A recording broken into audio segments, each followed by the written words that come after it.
네, 오늘은 초기 뇌과학과 이어지는 이야기들 이런 제목이야. 뇌과학에 관련된 이야기 어떤 에피소드들이 있는가 한번 잘 들어보시면 좋겠습니다. 자, 시작하죠.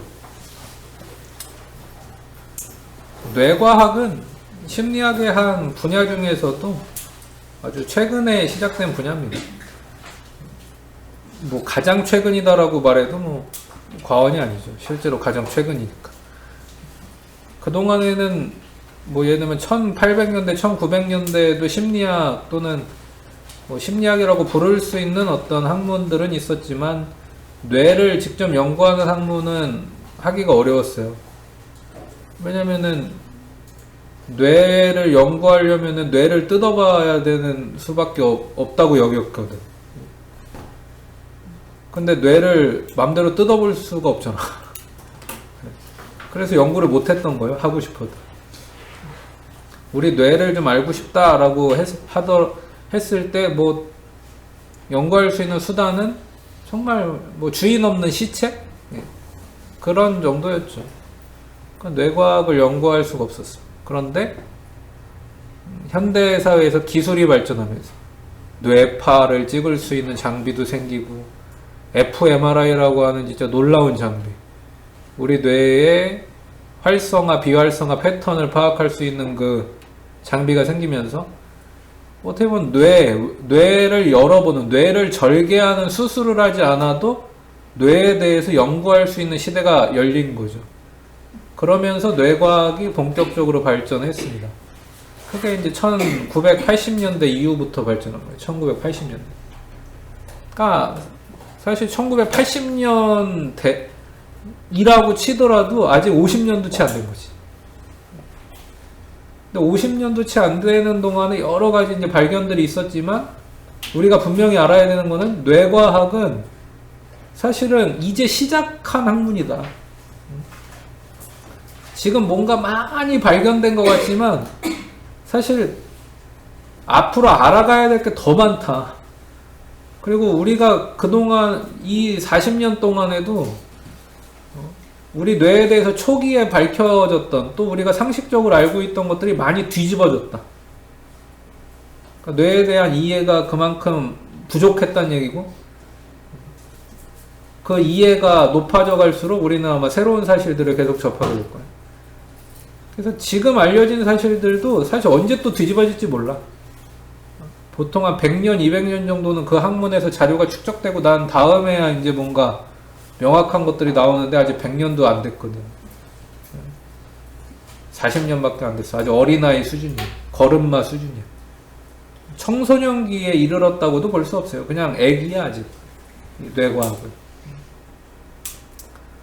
자, 그래서 이 뇌과학은 아주 이렇게 새로운 심리학의 분야로서 인간의 뇌가 어떻게 발달하고 변화하고 또 인간의 마음과 행동을 과학적으로 연구하는 게 심리학인데, 그 중에서도 이 인간의 마음과 행동들이 우리 뇌의 어떤 영역들과 연관이 있는지에 대한 지식을 축적하는 심리학의 한 분야라고 할 수가 있습니다. 자, 그리고 이제 여러분들이 뇌과학에 대해서 상식적으로 미리 좀 알고서 오늘 내용을 들었으면 좋겠는데, 물론 아까 이제 제가 뇌과학을 설명하면서 어떤 마음과 행동이 우리 뇌의 어떤 부분과 연관성이 있는지에 관심이 있다, 이렇게 이제 소개를 했지만, 지금 뇌과학자들 또는 인지신경과학자라고도 하는데, 지금 뇌과학자들과 인지신경과학자들이 그러한 방식으로 우리 뇌를 연구한다는 것이지, 그러다 보니까 그렇게 정의를 내린 것이지, 우리 뇌가 실제로 어떤 영역이 특정한 기능을 정확하게 담당하느냐, 그건 아니에요. 여러분들은 지금 이것부터 되게 그 도전을 느낄 수 있어. 상식하고 다를 수 있거든. 우리 뇌의 어떤 부분이 어떤 기능을 담당한다고 지금 뭐 사람들 많이 얘기하고 그런 얘기들 TV에서 많이 들었던 것 같은데 왜 이 교수님은 저렇게 얘기하지? 이렇게 지금 할 수 있거든요. 근데 잘 들어보세요. 제 말이 사실이에요. 우리 뇌에는요, 어떤 특정한 영역이 특정한 기능을 전담하는 그런 건 없어요. 그럼 뇌과학자들이 이 영역은 이런 기능, 이런 행동 또는 이런 마음과 관련이 있습니다 라고 얘기하는 건 뭐냐? 그런 연구 결과가 있습니다 라는 건 뭐냐?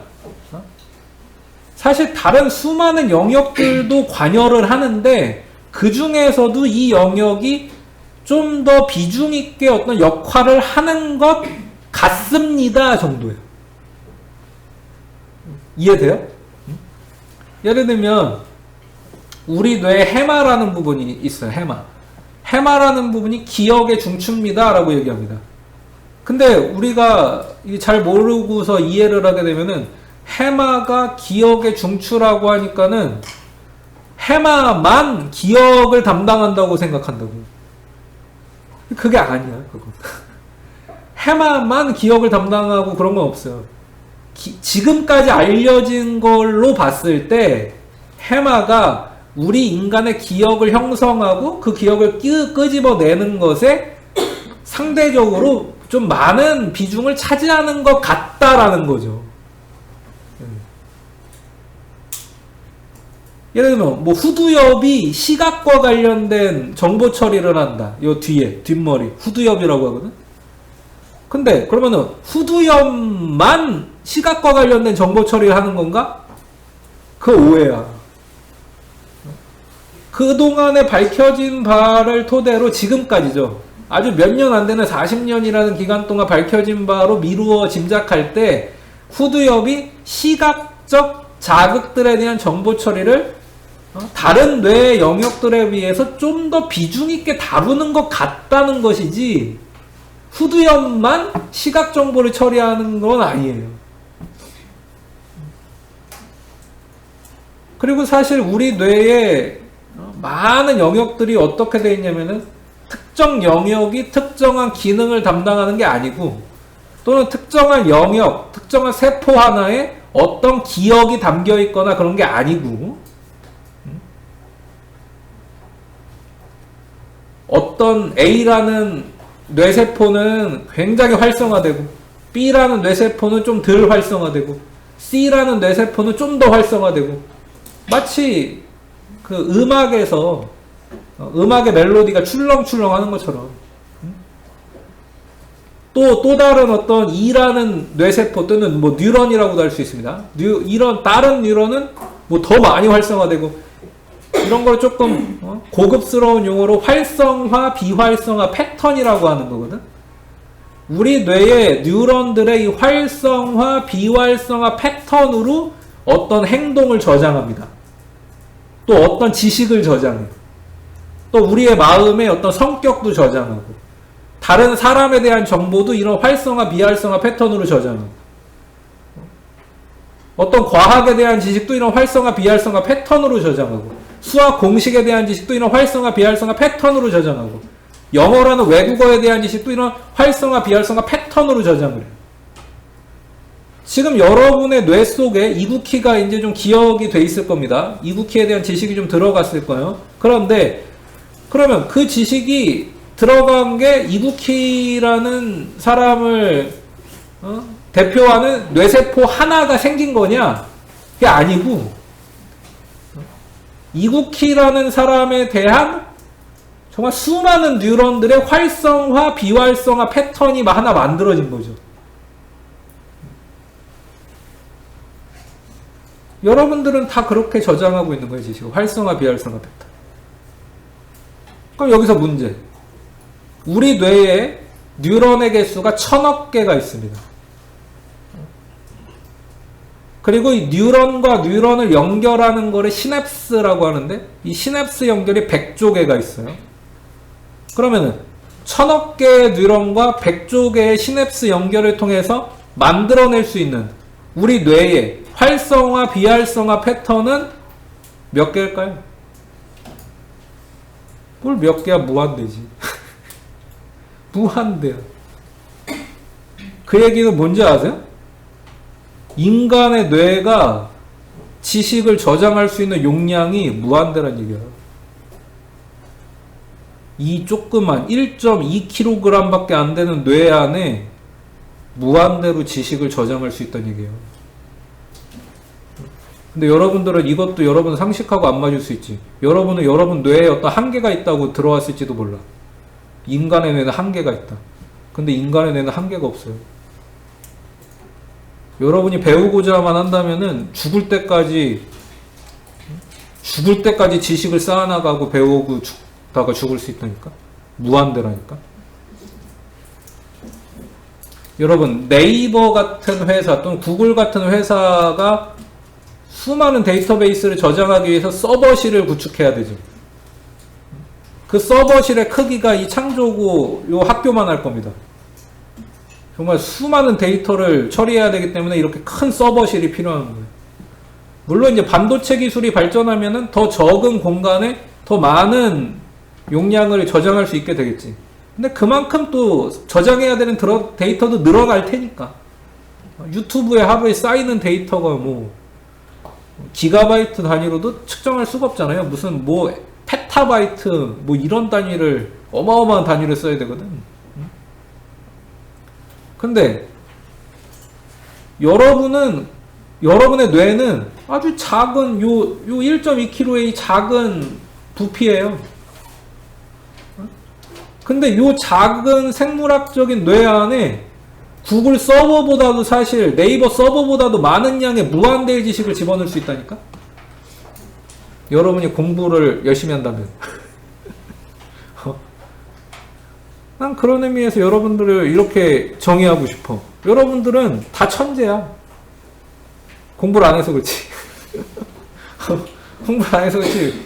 우린 다 천재야. 우리가 여러분들이 인공지능보다 못하다고 혹시 생각하나요? 인공지능이 앞으로 여러분들을 앞질러서 인간을 지배하는 사회가 올지 모른다 이런 두려움이 혹시 있으신가요? 또는 막 인공지능 핑계를 대면서 인간은 더 이상 공부할 게 없을 거야 라고 혹시 생각해 본 적은 없습니까? 근데 그런 생각들은 다 잘못된 거죠. 왜? 인간의 생물학적인 뇌가 더 뛰어난 건데. 얼마나 대단해. 요 작은 것에서 무한대를 창조하는데. 얼마나 대단하냐. 그 어떤 기계도 인간의 생물학적 뇌를 따라올 수 없어요. 여러분들은 인간이 얼마나 위대한지를 이해해야 돼요. 뭘 배우면서? 심리학을 배우면서. 심리학을 배우면서 우리가 알아야 되는 몇 가지가 있는데 그 중에 오늘 제가 강조하고 싶은 게 이거. 우리가 인간을 알게 되고 인간의 뇌를 알게 되면 여러분 스스로가 얼마나 대단한 사람들인지 알게 돼. 그러니까 여러분 스스로 굉장히 자부심을 느껴도 돼요. 내가 인간이라는 것 자체만으로도 내 자부심을 느껴도 돼. 기계 따위 별거 아니야. 그리고 또 이런 오해를 하시면 안 되죠. 마치 어떤 만화, 제가 어릴 적에 나왔던 만화인데 공각기동대 뭐 이런 만화가 있어요. 일본 만화인데 그 공각기동대라는 만화에 보면 사람을 기계화시킵니다. 그다음에 뇌도 기계화시켜서 뇌 안에 뭐 정보를 넣었다 뺐다 해요. 그런데 우리 뇌가 실제로 우리 뇌를 실제로 그렇게 뭐 우리 뇌 일부분을 그런 식으로 기계화시켜 가지고 정보를 넣었다 뺐다 하는 게 가능할까? 또 가능하다 하더라도 그게 과연 우리 생물학적인 뇌를 그대로 두는 것보다 진짜 효율적일까? 가능하다 하더라도 그런 기술이 진짜 만들어진다 하더라도 우리 생물학적인 뇌를 그대로 두는 것보다 비효율적이에요. 얘가 이미 무한대인데? 우리 뇌에서 정보가 처리되고 그 뉴런을 통해서 시냅스 연결을 통해서 신경신호가 왔다 갔다 하는 그 속도가 어느 정도인지 아십니까? 광속보다도 빨라요. 사실 광속보다도. 우리 뇌의 정보 전달 속도가 순간이동에 가까워요. 순간이동. 워프한다는 표현 쓰죠. 여러분들 우주와 관련된 공상과학 만화 같은 거 본 적 있습니까? 거기 보면 행성과 행성 간에 막 워프를 하거든. 행성 정도가 아니고 은하와 은하 사이를 워프를 하거든. 근데 그런 일이 실제로 우리 뇌에서 일어나고 있어요. 우리 뇌에서는 정보가 그냥 워프를 해. 그렇게 빨리 처리돼요. 근데 이거를 기계로 바꾸면은 그게 효율적이야, 그러면? 전기가 우리 뇌에서 워프하는 속도보다 느릴 텐데. 그러니까. 또 우리 뇌의 어떤 부분만 기계화를 해서 뭐 칩 하나를 넣었다 뺐다 해가지고 지식을 넣었다 뺐다 한다? 그럼 그 말이 성립할 수 없죠. 뇌과학을 모를 때는 그럴 수도 있을 거라고 생각했는데 지금은 그게 안 된다는 걸 알지. 왜? 칩 하나를 통해서 넣었다 뺐다 하려면 우리 뇌가 어떤 세포 단위로 지식을 저장해야 되는 건데, 그래야 그 부분만 도려내고 그 부분, 특정한 부분만 기계화를 시켜서 뭐 수학에 대한 지식을 넣었다 뺐다 하고 수학에 대한 세포 있는 부분을 도려내고 그 부분만 기계화해서 넣었다 뺐다 할 수 있을 텐데 우리 뇌가 그렇게 안 생겨 먹었잖아. 우리 뇌는 활성화, 비활성화 패턴이라는 정말 이상한 암호화된 방식으로 정보를 저장하잖아. 어떤 부분을 잘라냈다고 해서 우리 뇌가 뭐 기억을 전반적인 거 다 상실하냐? 그래서 그런 일이 발생하지 않는 거예요. 물론 뇌는 다치지 않는 게 좋긴 하지만 아주 어렸을 때 뭐 10살 미만일 때 뇌를 다치거나 뇌를 수술한 친구들은 실제로 뇌가 그대로 막 되살아나잖아요. 그래서 또는 뇌를 잘랐어. 뇌를 잘랐다고 하더라도 그 자른 뇌 부분을 다시 자라나는 거는 사실 아닌데 남은 부분만 가지고도 그 기능을 온전하게 발휘하게 되는 이런 일들도 있어요. 그러니까 우리 뇌가 그렇게 대단한 거예요. 물론 이제 나이든 어르신들이 뇌가 다치거나 그러면 그 정도 재생력은 없지. 어린 아이들이니까 특별히 가능한 일이었긴 한데 제가 강조하고 싶은 강조점을 알겠죠? 우리 뇌가 그렇게 대단하더라고요. 그래서 뇌과학자들이 잘 얘기 안 하는 거지만 우리가 꼭 알고 있어야 되는 건 뭐냐면은 우리 뇌의 80%는 이렇게 활성화, 비활성화 패턴이라는 방식으로 정보를 저장하는 연합 영역이라는 거예요. 우리 뇌가 특정한 기능을 담당하는 거는 사실상 없고 주도적으로 어떤 일을 하는 것 같은 부분이 몇몇 발견됐을 뿐이야. 그게 해마 또는 뭐 편도체, 해마는 기억, 편도체는 감정. 근데 감정이 편도체에서만 일어나는 일이냐? 또 그것도 아니거든. 아까 말한 대로 주로 그런 것 같다. 그래서 일단 요거를 꼭 기억하고 계셔야 돼. 자, 그러면 이제 뇌과학의 발견들 중에 이제 중요한 거를 몇 가지 좀 살펴보도록 하겠습니다. 중요한 발견들. 그러니까 이거는 이제 초기 뇌과학부터 지금까지 그래도 어느 정도 정설로 받아들여지고 있는 것들이에요. 근데 여기서도 여러분들이 오해하시면 안 되는 게 뭐라고? 이런 부분이 이런 기능을 담당한다라는 얘기를 할 텐데 그게 이 기능을 담당하는 뇌의 영역은 이곳 하나다라는 뜻은 아니다. 여러 우리 뇌의 영역들이 연결되고 협력해서 특정한 기능을 담당하는데 특별히 이 부분이 좀 더 많은 비중을 차지하는 것 같아. 뭐 그 정도다. 먼저 언어의 중추로서의 역할을 하는 언어와 관련된 중요한 역할을 하는 우리 뇌의 부분이 두 군데 발견이 됐습니다. 원래 처음에는 fMRI 같은 우리 뇌를 촬영할 수 있는 장비가 개발되기 전에 이미 발견된 건데 어떻게 발견됐느냐? 의사 선생님들이 어쩔 수 없이 뇌 수술을 해야 되는 환자를 연구하면서 발견된 거예요. 그러니까 환자와 환자 가족이 다 동의한 거죠. 어차피 뇌 수술을 해야 되는데 이 부분에 대한 연구도 좀 하겠습니다. 그러면서 이제 발견됐던 거예요.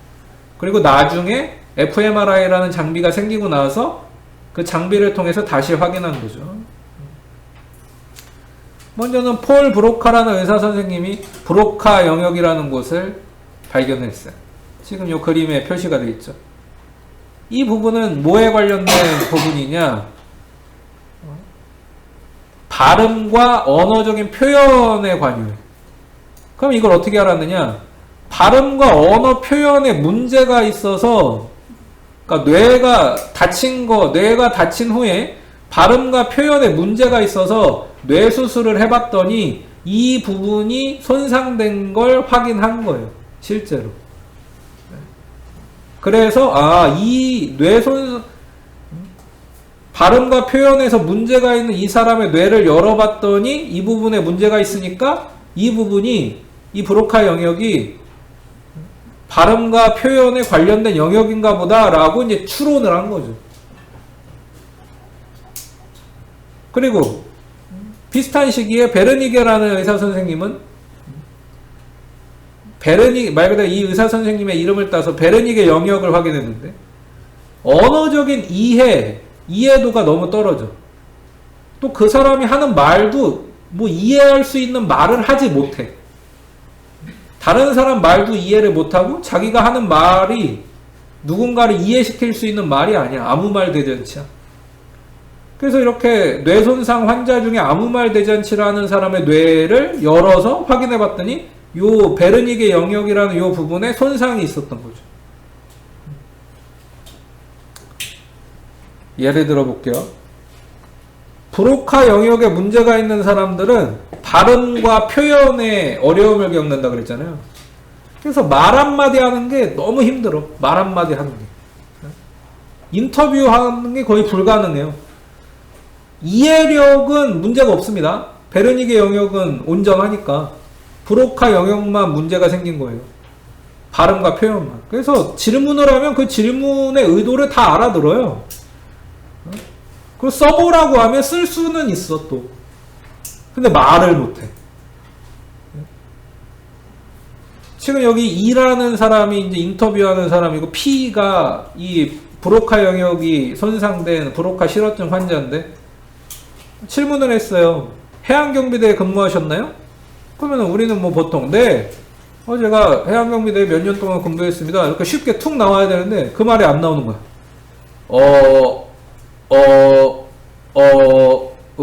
이게 이렇게 되는 거야. 그러다 간신히 배가 마사추 세츠 경비대 뭐 이렇게 뚝뚝 끊어져. 뭐 로봇 얘기하듯이. 그러다가 자기도 답답하니까는 19년 동안 근무했다는 거를 그냥 이렇게 해요. 19 뭐 이렇게 그냥 손으로 한 거 19 이렇게. 그래서 이제 알아들은 거죠. 해양경비대에 19년 동안 근무하셨다고요? 그러면은 우리는 보통 네 맞습니다 이렇게 툭 나가잖아요. 근데 네 맞습니다라는 그 간단한 말조차 툭 나가지를 못해요. 맞아요 뭐 이런 식이 돼요. 발음이 안 돼. 여러분 이 사람 본인도 답답하겠지만 이 사람하고 대화하는 사람은 또 진짜 얼마나 답답하겠어. 근데 좀 특이한 건 뭐냐면 이 사람들은 그래서 발음에 문제가 있기 때문에 노래를 못 불러요. 근데 노래는 못 부르는데 신기하게 허밍은 한다 또. 이런 허밍은 또 해. 그러니까 이 브로카 영역이 손상됐다고 해서 우리 뇌의 어떤 특정한 기능이 소리 내는 기능이 또 다 마비된 건 아니라는 거죠. 그리고 이제 최근에 여러 가지 연구 결과들을 볼 때 이 브로카 실어증도 어떤 연습을 통해서 이 브로카 영역의 기능을 담당하는 부분을 우리 뇌 안에 새롭게 만들어 버리면 이런 실어증을 극복할 수 있다는 것도 많이 좀 이제 확인하고 있어요. 연습하면 된다는 거죠. 말하려고 막 연습하면 우리 뇌에 원래 브로카 영역의 기능을 담당했던, 즉 발음과 이런 조음을 담당했던 부분을 새롭게 창출해 버릴 수가 있어요. 그러면은 해결돼요. 근데 그렇게 되기 전까지는 이렇게 답답한 대화를 이어가는 수밖에 없지. 근데 베르니게 영역이 다치고 브로카 영역이 멀쩡한 사람은 완전히 반대예요. 이 사람은 말은 청산유수야. 근데 말은 청산유수인데 청산유수처럼 하는 말이 무슨 뜻인지 도저히 못 알아듣겠어. 자, 제가 읽어드릴 테니까 이게 무슨 뜻인지 저한테 해석 좀 해줘 보세요. 읽어드릴게요. 어이쿠 땀을 흘리고 있네요. 알다시피 방해를 받으면 나는 한 번씩 무서운 긴장을 하거든요. 타리포이를 말할 수가 없고 한 달 전에 어느 정도 잘 해냈고요. 나는 상당히 강요하지만 그 반대로 내가 무슨 말인지 아시죠? 아세요? 이게 무슨 말이야? 나 해석 좀 해줘봐. 처음부터 끝까지 뭔가 주절주절 뭐 유창하게 얘기했는데 이게 무슨 말이야 도대체? 이런 것이 바로 진정한 아무 말 대잔치다. 베르네르의 영역이 손상된 사람은 이렇게 아무 말이나만 만들어내요. 이해력이 떨어진다는 증거죠. 자기도 이해할 수 있는 말을 못하고 다른 사람 말도 이해를 못해요.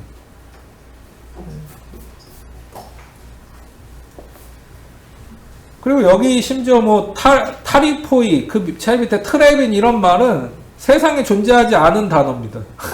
지가 막 만들어낸 거야. 대단한 사람이죠. 이런 게 이제 베르닉의 영역에 문제가 생기면 이제 이런 일이 발생. 자, 그리고 또 뇌과학의 발견. 우리 뇌가 담당하는 신체 부위와 우리 뇌의 방향이 반대예요. 무슨 얘기냐? 왼쪽 손과 왼쪽 다리에 관련된 일을 우방구가 담당해요. 우리 뇌는 이렇게 가운데를 중심으로 좌방구와 우방구로 나눠지잖아요. 근데 왼쪽에 관련된 거, 왼쪽 손, 왼쪽 발, 심지어 눈으로 얘기하면 왼쪽 시야라고 하거든요. 왼쪽 시야. 이거는 주의해서 잘 들으셔야 돼요. 왼쪽 눈이 아니에요. 왼쪽 시야. 오른쪽 눈과 왼쪽 눈 모두에서 왼쪽에서 비친 상. 그 뜻이야. 또 오른쪽 시야. 왼쪽 눈과 오른쪽 눈 모두의 오른쪽에 비치는 어떤 장면. 그거 오른쪽 시야라고 하는 거거든. 다시 말하면은 이 오른쪽 시야, 그 다음에 왼쪽 시야, 왼쪽에서 들리는 소리, 왼쪽 다리, 왼팔 다 어디서 담당한다고요? 우방구. 그러니까 반대도 이제 알 수 있죠. 오른손, 그러니까 오른팔, 오른다리, 오른쪽에서 들리는 소리, 오른쪽 시야는 다 어디서 담당할까요? 좌뇌, 좌방구. 교차돼 있어. 크로스가 돼 있어. 만약에 어떤 사람이 그런 일이 있어서는 안 되겠지만은 뇌 손상을 입었는데 좌뇌에 손상을 입었어. 좌뇌에 손상을 입었어. 그러면은 신체의 어느 부분에 마비가 올 가능성이 높을까요? 오른쪽. 좌뇌가 손상되면 오른쪽에 마비가 올 가능성이 높고. 그리고 실제로 그런 환자들을 보면서 우리 뇌가 크로스되어 있구나. 이걸 알게 된 거예요. fMRI로 찍어보기 전에도. 반대로 좌뇌가 손상이 우뇌가 손상이 되면은 왼쪽이 마비되겠죠. 그러면 나중에 혹시 이제 우리 뭐 재활치료 같은 거라는데 줄기세포 같은 걸로 우리 뇌에 심어가지고 우리 뇌의 어떤 부분을 기능을 재생시킬 수 있어. 그 뇌세포를 부활시킬 수 있는 그런 바이오 테크놀로지 기술이 발전했어. 줄기세포 기술 같은 거. 그러면은 왼쪽 이 다리 운동에 마비가 온 사람. 스포츠 선수인데 왼쪽 다리에 마비가 오는 축구 선수가 있어. 왼발잡이야. 근데 왼발에 문제가 생겼어. 그럼 이 사람을 재활치료시키기 위해서 그 BT 기술을 사용해서 뇌에 줄기세포를 심고 싶어. 그러면은 우뇌에 심어야 돼요? 좌뇌에 심어야 돼요? 그치, 운에 심어야지. 이게 이제 그렇게 연결되는 거야. 그래서 여러분들 이게 이제 상식적으로 이게 알고 있어야 돼. 우리 뇌는 크로스되어 있다. 왼쪽에 관련된 게 오른쪽이 담당하고, 오른쪽에 관련된 걸 왼쪽이 담당한다.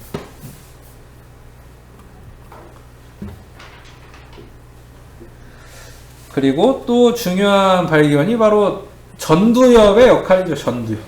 전두엽.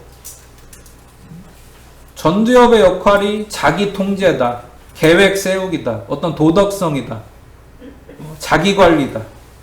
이런 것을 확인한 거 아주 중요하죠. 그리고 이런 걸 확인하는데 아주 중요한 기여를 한 사람이 피니어스 게이지라는 사람입니다. 이것도 아직 fMRI가 나오기 전에 확인을 한 거예요.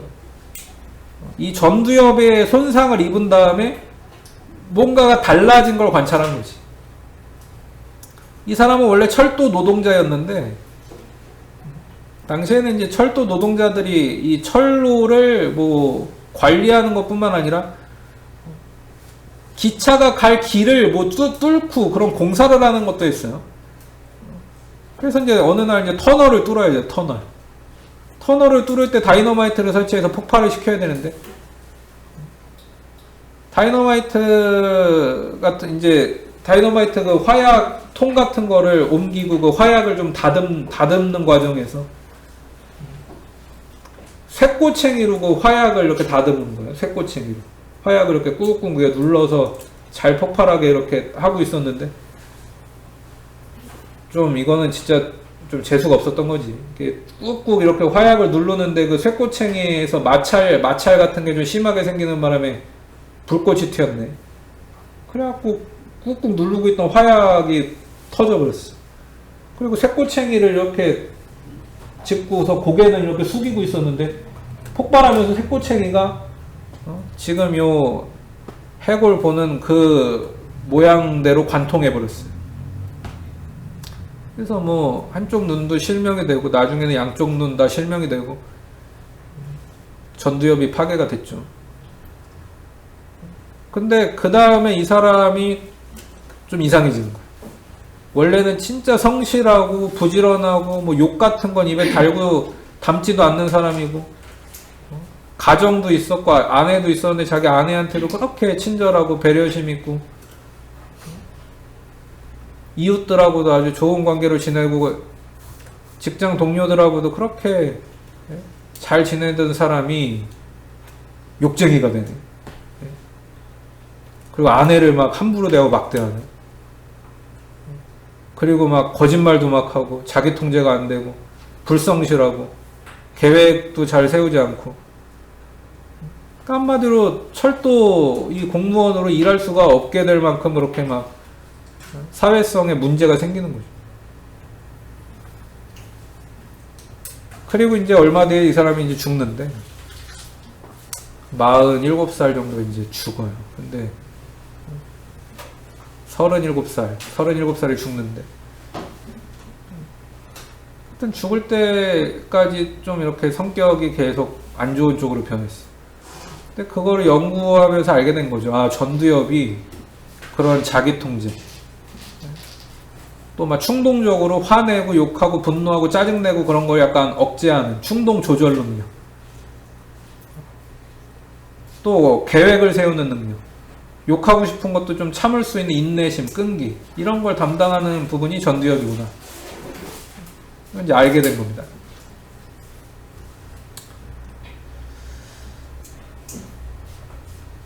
그 다음에 또 중요한 발견이 해마의 역할을 발견한 거. 해마.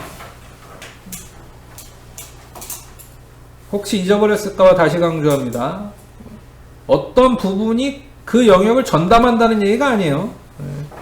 조금 많은 기능, 조금 많은 다른 많은 영역들 중에서 그 영역이 이 부분에 있어서는 좀 더 일을 하는 것 같다. 그 정도예요. 해마가 이제 기억에 관련돼서 중요한 역할을 한다는 게 이 HM이라는 환자, 정확한 명칭은 헨리 구스타프 몰레이슨이라는 이 환자를 통해서 확인이 됐죠. 이 사람은 이제 간질 발작으로 되게 고생하던 사람인데, 지금은 간질 발작을 일으키면은 좌뇌와 우뇌를 분리하는 그런 수술을 해요. 원래 좌뇌와 우뇌가 뇌량이라고 하는 신경 세포들로 연결돼 있거든. 근데 그 뇌량을 잘라버리는 거지. 그래서 좌뇌와 우뇌가 완전 분리되게. 그런 걸 스플릿 블레인이라고 하는데, 그렇게 만들므로써 간질을 치료합니다. 근데 그게 어떻게 간질 치료가 가능하냐? 간질이라는 것은 우리 뇌 안에서 아주 폭발적으로 전자기적인 신호가, 뭐 좀 다른 말로 하면 비정상적인 전자기 신호가 갑자기 막 폭발하는 거거든? 근데 그게 좌뇌의 어떤 부분에서 발생할 수도 있고 우뇌의 어떤 부분에서 발생할 수도 있어요. 동시에 발생하진 않아요. 근데 만약에 좌뇌와 우뇌가 그 뇌량이라는 신경세포 조직으로 연결돼 있으면은 좌뇌에서 발생한 그 비정상적인 전자기 신호가 우뇌까지도 확 넘어가서 우리 뇌를 다 지배해 버리거든. 그러니까 간질 발작 일어날 때 부들부들 떨면서 막 거품 물고 하는 거예요. 자기 몸이 통제가 안 되니까. 근데 좌뇌와 우뇌를 연결되는 부분을 잘라가지고 간질 발작이 일어났을 때 좌뇌나 우뇌 어느 한쪽에만 그 발작이 머물러 있게 만들면 어떻게 될까? 발작이 일어나지 않아요. 우뇌가 통제불능 상태라고 하더라도 좌뇌가 통제할 수 있거든, 여전히. 또 좌뇌가 통제불능 상태라고 하더라도 우뇌가 여전히 우리를 통제해 줄 수 있거든요. 그래서 실제로는 간질 발작이 안 일어난 것처럼 돼요. 근데 이 당시에는 이 HM 이 사람이 있을 때는 그 스플릿 블레인 기술이 아직 나오지 않았어. 그래서 이 당시에는 간질을 어떻게 치료했냐면은, 아, 간질 발작이 여기서 일어나? 그러면 그 부분을 그냥 잘라버려. 이렇게 했던 거죠. 좀 어떻게 보면은 지금 생각하면 좀 바보 같고 좀 무식하게 한 거지. 몰랐으니까. 그래서 물론 이 사람과 이 사람 가족의 동의를 받고, 그래도 간질 발작 나서 괜히 걸어가다 쓰러져서 죽는 것보단 나으니까는 간질 발작 일어나는 부분을 절단하는 수술을 했습니다. 근데 그 절단한 영역 중에 해마가 포함되어 있었던 거죠. 그래서 이제 알게 된 거예요. 절단하고 났더니 이 사람이 되게 똑똑했던 사람인데 기억력도 좋고, 간질 발작으로 인해서 뇌절단 수술을 받고 나서 해마가 절단된 다음부터는 기억을 못하는 거야. 더 정확하게는 새로운 기억을 생성해내지 못해요. 새로운 경험에 대해서 기억하지 못해. 옛날 과거의 것에만 그냥 머물러 있어요. 더 이상 새로운 기억을 만들어내지 못해. 그날 새로운 걸 배워도 그날 까먹어요. 자고 일어나면은 완전 리셋돼요. 안 배운 거와 똑같아요.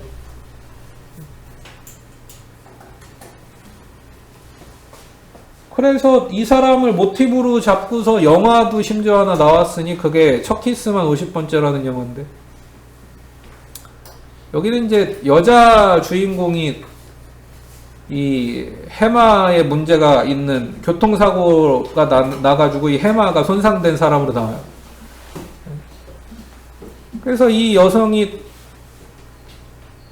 기억이 늘 리셋되는 거야. 새로운 기억을 생성해내지 못해. 어느 날 그래서 멋진 남자친구를 사귀어서 키스까지도 했는데 다음날 일어났더니 누구세요? 이러는 거야. 그래서 이 남자가, 그래, 나는 정말 이게 낭만적이죠. 낭만적이긴 해. 내가 매일매일 너를 사랑에 빠뜨려 주겠다, 이렇게 해서 이제 50번까지 하는 거잖아요. 근데 또 자고 일어나면 누구세요? 그러면 또 사랑에 빠뜨리려는 노력을 하고, 자고 일어나면 누구세요? 또 사랑에 빠뜨리려는 노력을 하고. 해마가 문제가 생기면 이렇게 기억력에 문제가 생긴다는 거를 이제 모티브로 한 거죠.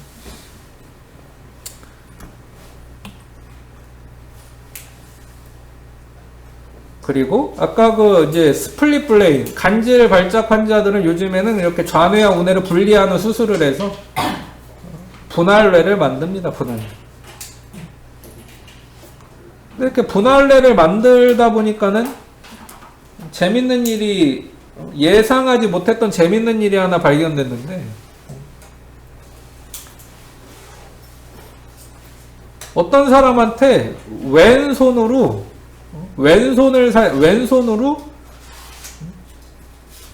이렇게 뭐 나사 같은 걸 좀 집어보라 그랬어요. 그래서 왼손으로 나사를 집었습니다. 그러니까 왼손으로 나사를 집었다는 정보는 어느 뇌에 입력이 돼요? 우뇌에 입력이 되겠지. 왼손이니까. 근데 이 사람한테 그래서 이렇게 물어봤어요. 네가 잡은 게 뭔지 말해봐 라고 했어요. 근데 말하는 것과 관련된 아까 브로카 영역은 아까 어디 있었냐면 그 좌뇌에 있거든. 그러다 보니까 왼손으로 너트를 잡았지만 네가 잡은 게 뭐야 라고 물어보는 거에 대한 답변을 좌뇌가 해야 되거든요. 근데 좌뇌는 할 말이 없는 거야. 뇌가 분리돼 있으니까. 그러니까 요즘 간질 발작을 치료하면서 좌뇌와 우뇌를 분리해버리면은 요런 문제가 나타나요. 근데 요거는 이제 실험실 상에서 이런 식으로 조작을 했을 때 이런 일이 나타나는 것이고, 일상생활에 실제로 뭔가 큰 문제가 있느냐, 그건 아니에요. 왜냐면 일상생활에서는 이렇게 고개도 돌리고 할 수 있잖아. 근데 이제 실험실에서는 고개도 못 돌리게 하고, 왼쪽에 있는 거는 왼쪽에만, 오른쪽 뇌에만 딱 정보가 입력되게, 오른쪽에 있는 거는 왼쪽 뇌에만 딱 정보가 입력되게 만드니까 이런 일이 벌어지는 거예요. 또 어떤 사람한테 이제 왼쪽 뇌에는 해트라는 단어가 입력되게 만들고, 오른쪽 뇌에는 밴드라는 단어가 들어가게 만들어요. 근데 보통 좌뇌와 우뇌가 정상적인 사람들은 실제로 그렇게 만들어놨다 해도 해트밴드라는 걸 한 번에 다 알아보거든. 왜? 좌뇌와 우뇌가 정보를 공유하니까. 근데 이렇게 좌뇌와 우뇌가 분리된 사람들은 왼쪽 뇌는 진짜로 밴드밖에 못 보고, 오른쪽 시야에 있는. 그 다음에 이 우측 뇌는 또 해트밖에 못 봐요. 그러니까 네가 지금 보고 있는 걸 읽어봐라 그러면은 밴드라는 것밖에 못 읽어. 왜? 언어를 담당하는 좌뇌에 입력된 거는 밴드밖에 없으니까. 그리고 왼손으로 펜을 짚게 한 다음에 역시 왼쪽에 북이라는 단어를 제시해서 오른쪽 뇌에만 그 북이라는 단어가 입력되게 하고, 네가 지금 보고 있는 단어를 써봐 그러면은 왼쪽으로 받고 왼손이 담당하니까 씁니다. 북을. 둘 다 우뇌니까. 근데 네가 지금 쓴 거가 뭔지 말해봐 그러면 또 할 말이 없어요. 왜? 좌뇌는 지금 본 게 없거든. 그러니까 이제 스플릿 블레인을 만들면은 이제 이런 식의 문제가 좀 생기죠. 근데 일상생활에서는 고개를 자유자재로 이렇게 돌리면서 좌뇌에 들어간 정보를 우뇌에도 빨리 입력시켜 줄 수 있고, 우뇌에 들어간 정보를 좌뇌로도 빨리 옮겨줄 수 있기 때문에 실제로는 문제가 없다. 근데 실험실에서 이렇게 고개 못 돌리게 하면서 특수한 실험을 했을 때는 이런 문제가 나타납니다. 그리고 여기서 이제 재밌는 일이 한 가지 더 추가되는데, 보통 이렇게 오른쪽 뇌에 북이라는 단어가 입력되고, 그래서 그걸 왼손으로 쓰고 했을 때 좌뇌는 본 게 없기 때문에 저 아무것도 본 거 없는데요, 지금 아무것도 안 보이는데요, 또 때로는 뭐 내가 뭐 쓴 건 맞는데 읽지는 못하겠어요, 뭘 읽어야 되는지 모르겠어요, 이렇게 말하는 게 정답이잖아요. 근데 사람들이 어느 순간 모르겠다고 얘기하지 않고 뭐라도 말해. 그러니까 북이라는 걸 써놓고서 북을 말하는 게 아니라 북이라는 걸 자기가 썼다는 것도 좌뇌는 알지 못하니까 몰라요가 정답인데, 저 컵을 봤어요 막 이러는 거. 컵을 썼어요, 제가 쓴 게 컵이에요. 근데 이렇게 이제 확인하게 하죠. 야, 네가 쓴 거 그러면 직접 봐. 근데 북이거든.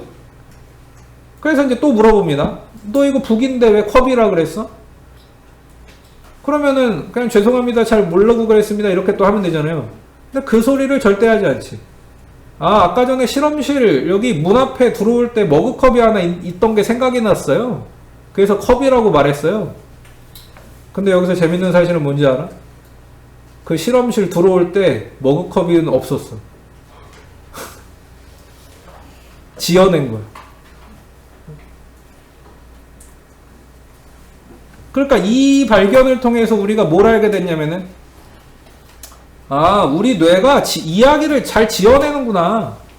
모르는 건 모른다고 말하면 되는데, 모르는 걸 모른다고 얘기를 안 하고 그냥 막 지어내서라도 뭔가 얘기하고 뭔가 막 합리화시키고 이러는 걸 하는구나. 이런 걸 이제 작화라고 하는 거지, 작화. 말을 막 지어내. 우리는 이렇게 말을 지어내는 걸 할 수 있어요. 또 자기 뭐 합리화 같은 걸 되게 잘해. 심지어 진짜 지루한 어떤 과제를 시켰는데 실험실에서 실험실에서 진짜 지루한 과제를 하게 한 다음에 연구자들이 짓궂게 너 이거 지루했다고 어디 가서 얘기하지 마. 딴 데 가서 이거 재밌다고 얘기해줘. 이랬거든? 거짓말 좀 해달란 얘기지.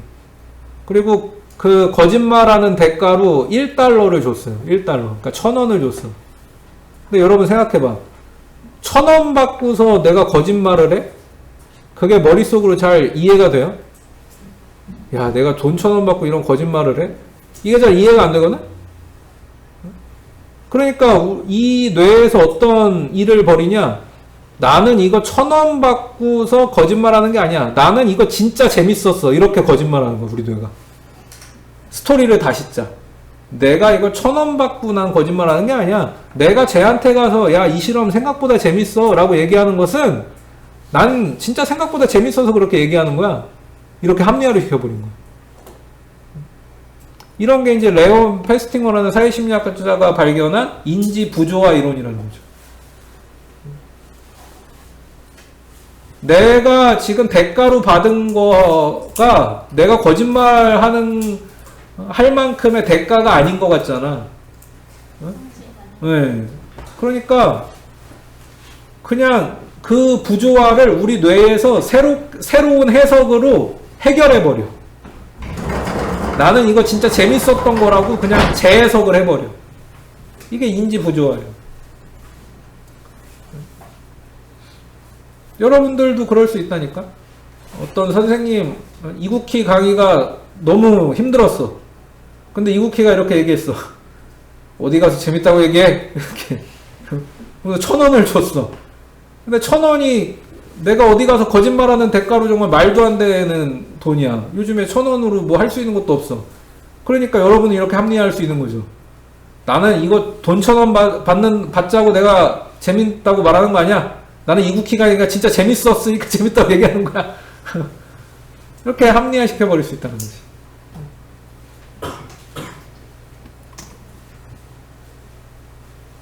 그리고 우리는 이런 것도 가능합니다.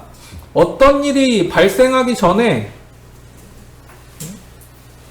예상을 할 수 있잖아요. 예를 들면 조금 있으면 이제 국회의원 선거가 있는데 국회의원 선거에서 누가 당선될 거다 예상을 했어. 근데 나중에 결과를 알고 나니까 내가 예상했던 게 틀렸어. 그때 과연 우리는 틀렸다는 걸 순순히 인정할까?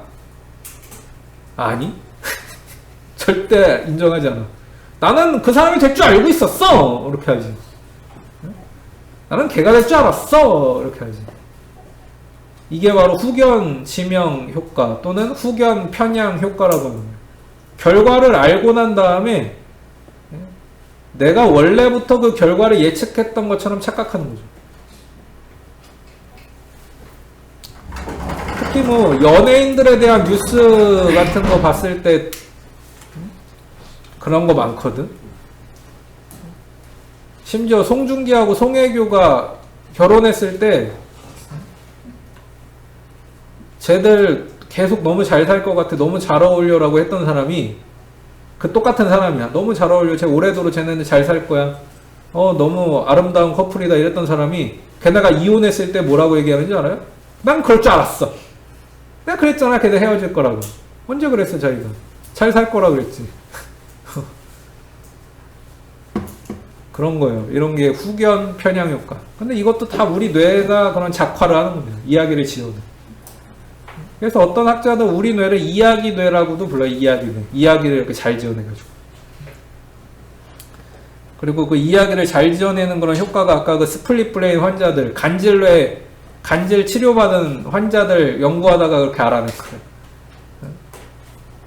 참 재밌죠?